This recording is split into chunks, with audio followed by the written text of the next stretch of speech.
こんにちは。ずんだもんなのだ。いよいよマスターゲール初の制限改定が発表されたのだ。今回はそのリミットレギュレーションを見ながら規制理由を考えて新環境について考えていくのだ。新しいリミットレギュレーションがこれなのだ。禁止カードはなく、制限カードが2枚と準制限カードが9枚あるのだ。初めての改定ということもあってやや抑えられている準制限が多めという印象なのだ。規制解除されたカードも1枚だけなのだ。それでは各カードについて見ていこうと思うのだ。制限カードの1枚目はサイバーエンジェル弁天なのだ。ターン1制限のないサーチ効果を持ち、トライトロンの原動力となる手札補充を担っているのだ。弁天で弁天をサーチすることで手札が減ることなく動けるのだ。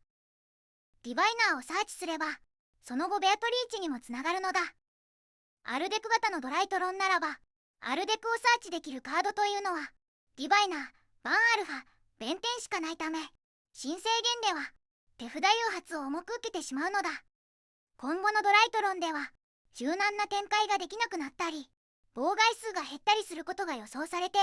明確な弱体化がされたと言えるのだ。制限カードの2枚目は黄金鏡コンキスタドールなのだ。エルドリッチデッキにおいて相手のカードを除去できるのはエルドリッチとこのカードだけなのだ。エルドリクシルカードをサーチする効果も持ち、後続確保という意味でも重要なのだ。ただエルドリッチの強みはスキドレや直命のような強力なトラップカードであり、戦えないほど弱くなったとは思えないのだ。新制限後は相手の除去手段やエルドリッチへのアクセス方法を考える必要があるのだ。ここからは準制限なのだ。まずは DD ダイナマイトが注目なのだ。バーンによるワンキルで使われたカードなのだ。2枚でもギミックは使うことができるけど安定性が大幅に低下したのだ。その理由としてトラップトリックが使えなくなったことがあるのだ。このカードはデッキから通常トラップを1枚除外して透明カードを1枚セットできるカードだけれど DD ダイナマイトを除外するとバーンに必要な枚数が足りなくなってしまうのだ。同じように悪魔城リリスも使いづらくなったのだ。このカードはデッキから3枚の通常トラップを見せてランダムな1枚を伏せることができるのだ。今までは例えば DD ダイナマイトをサーチしたいとき DD ダイナマイト3枚や DD ダイナマイトとトラップトリックを相手に見せて確実にサーチができていたけれど、ランダム要素が生まれるようになったのだ。安定性の大幅な低下でいわゆる DD ダイナマイトゴッドは消えると思うのだ。次は石化の光なのだ。怪獣かぐやなどのモンスターが多いデッキで採用されているのだ。2枚ドローや手札交換の効果を持っておりとても強力なのだ。とはいえここが規制されたのは正直意外だったのだ。怪獣かぐやは環境でも見かけないし、石化の光を規制しても影響は少ないからなのだ。怪獣かぐやは高価なデッキなのであまり見かけないだけで、実は対戦データから見ると高い勝率のデッキかもしれないなんて思ってるのだ。これも意外だったのがフュージョンデスティニーの準制限なのだ。これはコンボ出るカードを見越しての規制なんだろうと思うのだ。 OCG で大流行したカードに D ヒーローデストロイフェニックスガイがあるのだ。このカードを出すことで毎ターンフリーチェーンでカードを1枚破壊できるのだ。その強さからどのデッキにも出張し入れていないデッキはないほどにまでなったのだ。デストロイフェニックスガイを防ぐためとしては準制限は軽すぎると思うけれど、現在のヒーローデッキへの影響を考えてこれくらいの規制になったと思うのだ。お次は幻影騎士団ティアースケールなのだ。墓地肥やしや自己蘇生ができ幻影のパワーカードの1枚なのだ。幻影騎士団カードを墓地に送ればサーチなどの効果が使うことができるし、自己蘇生の効果を使えばリンク数を増やしたりエクシーズしたりできるのだ。このカードからの動きは理想的な展開だと言えるのだ。準制限になったことでデッキの安定感が落ちてしまったのだ。それでもロンモミアントは規制されていないため、幻影は今後も活躍していくと考えられるのだ。トライブリゲードで活躍していたフラクトールも純正元なのだ。フラクトールから墓地を肥やしてトライブリゲードの共通効果でリンクを出す動きはとても強くて有名なのだ。純正元になったことでその初動の動きがしにくくなったのだ。けれども演武天気でサーチできるカードなので実質的に6枚から5枚になったと言えて、規制の影響はそれほど大きくないのだ。電脳界デッキからはラオラオが純正元となったのだ。墓地から電脳界モンスターを蘇生するカードでレベル6チューナーということも含めて電脳界には必須のカードなのだ。しかし初動では使いたくないカードでサーチしてくるのが基本のカードであるので、純正元になっても全く困ることはないのだ。強ドンのコストで除外されてしまうのが少し怖くなったくらいなのだ。電脳界というデッキにおいて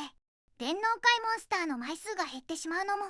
自己率が上がってしまうので不安ではあるのだ。リリカルルスキニアコバルトスパローも純正元となったのだ。特殊召喚成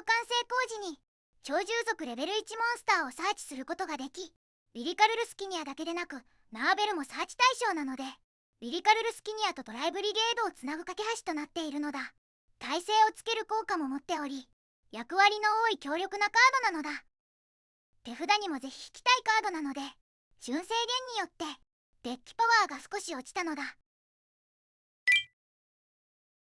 プランキッズからはプランキッズロックが規制されたのだ。これも意外な規制カードなのだ。プランキッズデッキではプランキッズモンスターの1枚から展開ができるため、4種類3枚ずつ計12枚が初動となっているのだ。1種類だけ純正元にしたところで影響はほとんどなさそうなのだ。環境で暴れているイメージはなかったけど、規制の原因としてはアダマシアへの出張が考えられるのだ。